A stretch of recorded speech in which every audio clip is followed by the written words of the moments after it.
Aye. Reports and correspondence, are there any? No. Don't see any. Site plans or subdivisions that are filed for review, any? No. Is the agenda good for what we see in front of us? Yes. Are there any audience comments tonight that do not go again, or any audience comments at all? It's regarding developments. Come on up. Regarding the developments. Come on up. I wasn't sure what your question was. Are you asking for comments on Yeah, developments? comments, is it on something that's on the agenda, or if it's on the agenda, we'll hear you later. Yeah, I'm not sure. Frobe development, is that on the agenda? Not tonight, no. But you can, so you can, No, you would speak now. so you This is can, now your This is time. your opportunity. identify yourself. Yeah, absolutely. So my name is Ed LaRosa. I'm a homeowner off of Oak Ridge on Country Ridge. In the back of my property goes up against Frobe Farm. As a matter of fact, I was here for a number of years when Richard would lose a couple cows every now and then and come chase them down in our yard. And we were just looking at the development, and Jim has been very helpful trying to understand the development. And the concern is there's a pretty good grade there, so water flow is a concern. And Jim was very helpful laying out sort of the design. The design all looks good on paper in terms of they're going to make it proper modifications for the water flow, et cetera. The question I have is this. It looks like in the current development, there's like a 45-foot buffer, I think 20 foot from the end of their property, another 25 foot to the boundary, a 45-foot buffer, which is really nice. It looks great on paper. What I'm trying to understand is that as a development sort of goes into being built and they start grading it, is there anyone that sort of looks and makes sure the developer follows that? And the reason why I'm asking is I talk with neighbors. We have another division, Ironwood, on the other end of our development, and that developer had plans, but it didn't follow that exactly, and the buffer was shortened, and a lot of neighbors were, disappointed that the developer didn't follow the plan as it was written. So what I'm trying to understand is as this moves along over the next year or two, whatever the time frame is, and the Frobe development sort of takes shape, are there checks and balances? Hey, they're following the plan. It's a 45-foot buffer. I was trying to better understand that. If that makes sense, what I'm trying to ask. Yeah, it's a good question. Seth, you want to handle this protocol? I mean, the general answer is yes. There are officials here at the township, planning director, planning staff, township engineer, who maintain, regular correspondence with developers. We keep track of what's going on and throughout the project, kind of just in general, make sure they're doing what they're required to do as part of the approved construction drawings. In addition to the township, we also have our consulting engineers, particularly on this project. It's going to be Lennon Smith Solar Ray Engineering. They're out doing site inspections, so they keep an eye on things for us to make sure things are being done in accordance with the approved construction drawing. And if there's any issues that come up, we always address it with the developer. And we do the best we can to stay on top of everything, including the grading and buffers around your property. So that those checks and balances sort of that go throughout the process. It's not Correct. a one-time thing. No, not a one-time thing. I understood. Yep. And then if we do find out that, hey, they're not following the plan as it laid out, then the appropriate step would be to come to your committee, to you or to Jim, and say, look, based on what we see, they're not following the plan. If you have any issues during construction, we always welcome that you contact us. We'll discuss it. We'll go out and take a look, make sure that everything's being done the way it should be. Great. Thank you. You're welcome. Can I ask one additional question related? The development it's a very large development, and it's a beautiful piece of property, and it just happens to be very close to the park and Montour Trail. And looking at the plans, I know they have a sidewalk incorporated, but I didn't see any walking trail per se along the perimeter. I know there's a cost associated with that, and that's really up to the developer. But I was curious if there was any way to provide inputs that since they're so close to a park, and there seems to be a national trend for communities to develop connecting communities, providing more walking trails, biking trails, it would be fantastic to have a walking trail around the perimeter of that. and have a path to the park, to and then you can connect them onto a trail. To me, it's all about connecting communities, and I'm trying to see if there's any chance to provide inputs for the developer to consider that, because it seems crazy being that close to the park and them onto a trail, not to have more of a walking path. Yeah, I mean, we can have ongoing discussions with them as they continue to refine their plan. You know, they don't even have their full preliminary plan approval at this point. I will say one thing that they're doing as part of the development is realigning the intersection of Ferrotti Road and Meredith Drive. Right. And with that, in conjunction with the rest of the development, we'll be getting a sidewalk network that at least gets it to that intersection, both on Ferrotti and from the development. There'll be some crosswalks that kind of help guide people at least to that portion of the development towards the park there. Right. And the reason I mentioned that, I mean, our neighborhood where I live off of Country Quarter Circle and Oak Ridge there, a number of our neighbors' sort of backyards are up against the new development. And I'm saying if they got to the point where they possibly put a walking trail on a perimeter, it'd be very easy to connect our neighborhoods and then people literally from our neighborhood could walk the perimeter there and literally walk to the park and get on Montour Trail. And as I read more, I'm actually a member, you've probably seen this, there's a big national group, the Rails to Trails Conservancy, and there's some great articles where different communities are trying to provide more of these connections for walking trails, biking trails, et cetera. And I thought it'd be a great opportunity within Peters to, if there's a chance for that development, to possibly consider. I don't think it's beyond the realm of possibility to certainly take a good look at that and see if we can come up with a way of getting a pedestrian connection from your neighborhood and through this new development, which would give you a good, safe route up to the park. I think that's something we can take a good look at. Great. Thanks so much for your input. It's much appreciated. Thank you. Not seeing any old business, we're going to move on to new business, with the first one being a recommendation. The Perrotti-Ulrey Lot Line Revision Plan Number 1 along East McMurray Road.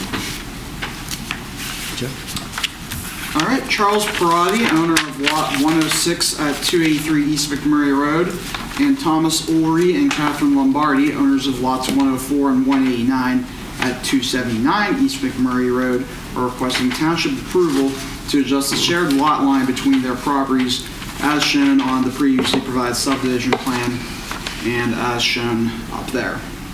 Lot 106 is a non-conforming lot that was laid out as part of the Fieldbrook Plan Number 1 in 1955. It is a quadrilateral with the northeastern corner extending significantly further north than the northwestern corner. It is improved with a one-story brick dwelling and associated structures. Lot 104 was also laid out as part of Fieldbrook Plan Number 1 and is a conforming lot with a standard rectangular shape. It is improved with a one-story brick dwelling and associated structures. Part of a one-story frame garage and block wall are also located on this lot. Lot 189 was laid out as part of the Fieldbrook Plan Number 5, but it is located between the aforementioned lots. It is a standard rectangular shape, except for a triangular appendage on the northeastern corner. The majority of the aforementioned one-story frame garage and block wall are located on this lot. Asphalt and brick driveways, which serve as Lot 104's access to East McMurray Road, are located on this lot. The applicant proposes to convey the aforementioned triangular appendage from Lot 189 to Lot 106, creating Lot 106R, as shown on the display up there as the dark blue triangle. The applicant also proposes a consolidation of lots 189 and 104, creating Lot 189R. No construction is proposed, and all existing structures will remain. No new nonconformities are being created by this subdivision. However, Lot 106R will remain a nonconforming lot. However, it will be closer to being compliant with the 0.5 acre minimum area requirement than the existing Lot 106. Additionally, the consolidation of existing Lot 104 and existing Lot 189 will place the structures that currently straddle the lot line onto a single lot, and access for the dwelling on existing Lot 104 will now be on the same property on which the structure is situated. Planning staff is recommending that the Perrotti-Ulrey Lot Line Revision Number 1 be approved subject to the following: Peters Township Sanitary Authority approval of the plan, Washington County Planning Commission review of the plan, and a 25-foot easement centered on the existing sanitary sewer line be added to the plan per the request of the Peters Township Sanitary Authority. A new plan was submitted to planning staff yesterday, which meets this third condition, and Washington County Plan Commission review has been received as well. And I have a copy of this new plan that was updated based on the one that was provided to you here if anyone would like to take a look at it. So this is a recommendation to council or Yes, zoning? it is.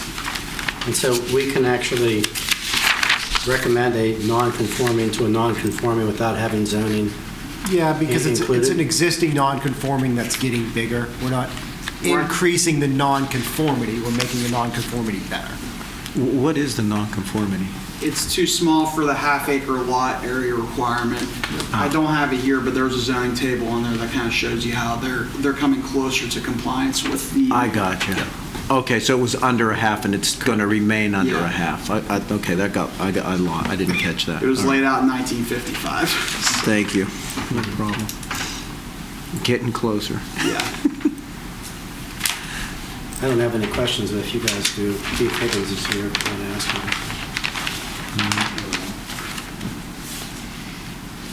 Do you have the revised thing that you can put up there? That is it up there. Oh, it is? Yeah. Okay. You can. It's hard to see because I kind of want to show what's happening with the actual subdivision with the colors there, but the sanitary sewer easement is kind of in a dark gray that has been added per the recommendation, the Oh, I request see. of the Peters Township Sanitary Yeah, it's Authority. across the, it's not on our page, but it's on But there. it's on that page. Yeah. I see it. Yep. Thank you. Yeah, part of this, the original intent was just to subdivide the small triangle, but as we looked into the neighbor's property, we realized they had structures over property lines. There was a request for the township to consolidate that parcel while we're at it and kind of just tidy up that whole section. Yeah, it's a good idea. I'm good. You have anything, Conrad? Nope. Jeff, you done? Yeah, I'll make a motion that we recommend the Planning Commission recommendation, Perrotti-Ulrey lot line revision plan number 1, subject to the 3 staff comments. I'll second that. Okay, we have a motion and seconded. All those in favor say aye. Aye. Motion passes unanimously. Thanks, Keith. Thank you. Last thing on our new business is a recommendation, Township Subdivision and Land Development Ordinance Amendment. Who's presenting, Jim? So though this is an infrequent occurrence, it is not unusual for subdivision applicants to be unaware of the need to record a new deed separate from the subdivision in order to transfer ownership of a property or complete the subdivision process. In an effort to mitigate this, the planning department has begun requiring a clause be added to all subdivision plans that reiterates this requirement. The proposed ordinance codifies this practice by adding this clause to Appendix B of the Subdivision and Land Development Ordinance. The appendix as a whole provides the verbiage and guidelines for the use of all required subdivision plat clauses. Additionally, several pre-existing errors in Appendix B are corrected, and stylistic updates are included as part of the ordinance.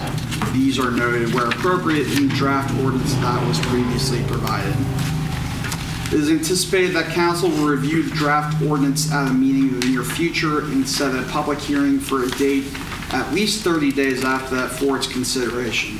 However, pursuant to Section 505A of the Pennsylvania Municipalities Planning Code, in case of an amendment other than that prepared by the Planning Commission, the governing body shall submit each such amendment to the Planning Commission for recommendations at least 30 days prior to the date fixed for the public hearing on such proposed amendment. In order to meet this requirement, the ordinance was provided for your comments and recommendation in advance of the anticipated public hearing. And that block up there is the clause we have begun requiring be added to all subdivision plans. Yeah, and that makes sense. I'm guilty of the same thing 15 years ago. After a subdivision, I expected all the bells and whistles to go off and needed a deed. Well, I'll say this. Someone in this room, not on the commission or up here, found this deed clause for us on an Allegheny County plan. It's you, Keith. And we showed it to Washington County. they said, oh, this is the greatest thing ever. You guys should start requiring this. And we've been doing that for about a year. And it's something we should have codified long ago. There was It's a good thing. another engineer who I submitted the clause to him, like, hey, add this to the plan. He's like, he like made it sound like, oh yeah, I'm always having to tell my clients this, so he seemed to find it, appreciate it as well. Exactly. What's interesting at the county level, they will not update their parcel map until the deed is recorded. So we will have subdivision plans approved and recorded, and we'll go to the county, and they've not updated their geometry. They say, no, we won't touch it until the deeds are done. Yeah. That makes sense. What's our, what are we charged with doing? Just a recommendation tonight to council.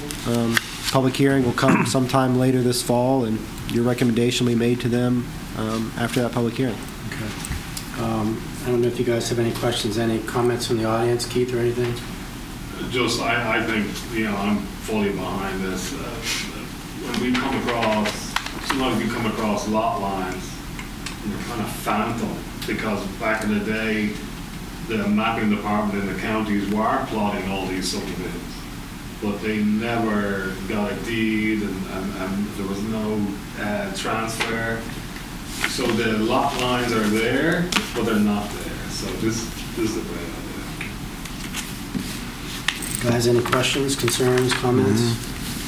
I'm ready Can I hear an action motion? I'll make a motion for the planning commission recommend subdivision land development ordinance amendment dash appendix B. From staff's memo dated September 7th, 2023. I'll second A that. motion made and seconded. All those in favor of recommendation, say aye. Aye. Okay, great. Under the planning portion, I'd like to hear from Seth. Yeah. Some plans. We talked about it a little bit before the meeting, but I will be leaving the township here at the end of September. September 29th is my last day. I have accepted a position with Michael Baker International as a consultant. It's been great working with you all for these last 5 years. It's been a wonderful experience, and I'm excited about what's ahead of me and the new challenges that I'll face. But I want to thank you all for the time we've had together. It's been fantastic. So Yeah, it has been appreciate good. And it. speaking for the commission, I'm sure we're going to miss you, and we wish you best of luck in your new endeavors. Thank you very much. Congratulations, too. I appreciate that. Yeah, we thank you very much, Thank Seth, you. for your service. You've been great. Um, And And that's what brings, definitely yeah, Paul's miss here a you. little bit this evening. and I just, because I wanted to bring the commission up to date on what we're doing with regard to the position of planning director. So we have placed an ad out there. That ad's going to be out there until October 7th. We're in the process of soliciting applications. I know Jim has applied for that position, but given that Jim's been here for a short period of time, we thought it was prudent to see who else might be out there. Our intention is shortly thereafter to do interviews. The way department head positions get filled in Peters Township is the manager's charged with doing interviews. We get it down to 2 or 3 people, and then those people are interviewed by council, and council ultimately makes the decision. So I think we'll be in good hands in the interim, but our intention is to try to get someone in that position as soon as possible. So I just wanted to Okay, thanks, understand Paul. that. Awesome. Appreciate Thank you, the Paul. info. Good. So with that in mind, we accepted the RFPs for the comprehensive plan update in discussions with Paul. It's prudent to kind of put that on the back burner until the position is filled so they can pick that up. I'm sure that they'll have a schedule put in place shortly after that. We've got 3, I think, good applications. We'll set up interviews with them and kind of move through that process once that time comes. Moving into October, Planning Commission, we're going to do the traffic impact fee annual update. We're not anticipating an increase in the traffic impact fee this year. Usually that happens every other year, and we did a pretty significant increase last year. So we'll really be updating projects and timelines, but we'll convene the traffic impact fee, and everyone will be made part of that meeting. In regard to Royal Estates, I know this was kind of a question at the last Planning Commission meeting with that Sugar Woods plan about what the status of Royal Estates was going to be. Speaking with Mr. Rosito here recently, the current property owner, it's my impression that the horse farm is very likely being sold, and that development may not be happening, at least for the immediate future. As part of that, and Paul and I have had discussions about this here very recently, there may be a push from the council level to rezone that to low-density residential, because the idea was it's retained CR overlay because of the Rural Estates plan, but if that plan's going away, then it may be in the best interest. Yeah, of I'm the- not sure it's so much a push from council. It's going to, I think it's going to start with a question to the planning commission as to what, in terms of a recommendation. That's fair. of what should happen. Our understanding from talking to Mr. Rosito is that the new owner has no desire to develop it using the conservation residential zoning district. Mr. Rosito does not have any problem if, in fact, council chooses that to rezone the property. So you're going to get asked that question probably at your next meeting. That's perfect. Right. Good. Ready for that answer. Yeah. So, one more thing, just so in case any public's watching this, do we get an update on the roundabout timing? Any ideas? Yeah, Maybe, I don't know if you've been by it in the last couple of days. They've No. made real progress. Have they? Yeah, it's been And so, starting next week, the traffic pattern's going to be altered again. There are temporary traffic signals that have been put out on either side on Bebout Road. So Bebout Road's going to go down to one lane, utilizing those traffic signals. They're only talking about a couple weeks' work to finish that circle on the back end. And once that circle on the back end is done, Bebout Road will be closed and all the traffic will be coming through the traffic circle out Valley Brook Road until they complete the remainder of the project. It looks like they may well be done with the roadway by the middle or end of November. I don't know that they'll actually get the landscaping that done this year, but just to put fear into everyone, we got a request already from the water company to begin water line relocation along East McMurray Road in the vicinity of Bebout and Thompsonville. So that project's gonna wind up as soon as this one winds down. So. Yeah, people on Bunker Hill are right, they're ready. Yeah. And then on top of the Bunker Hill, right when school started, they did all the construction on Thomas. You What be was the that? road that we fought with PennDOT to pave for years and years and years, and they finally paved it, and then the Yeah. water company came. torn up. Yeah, When will that be done to the Thomas? Is that water work? That's actually a significant project. It's a 16-inch water line they're replacing there. The way The whole way down Thomas? well, the way I monitor that project every day is coming by where their staging area is down on here in Valley Brook Road, Yeah. and they have about a fourth of the pipe still sitting there. So, Okay. so I think they're three-quarters of the way through. There we go. So that's the professional way of doing it. Good project manager. Saves you from going onto Thomas Road and sitting at the traffic. A true observable. Anything else, gentlemen? That's all I had. Meeting adjourned.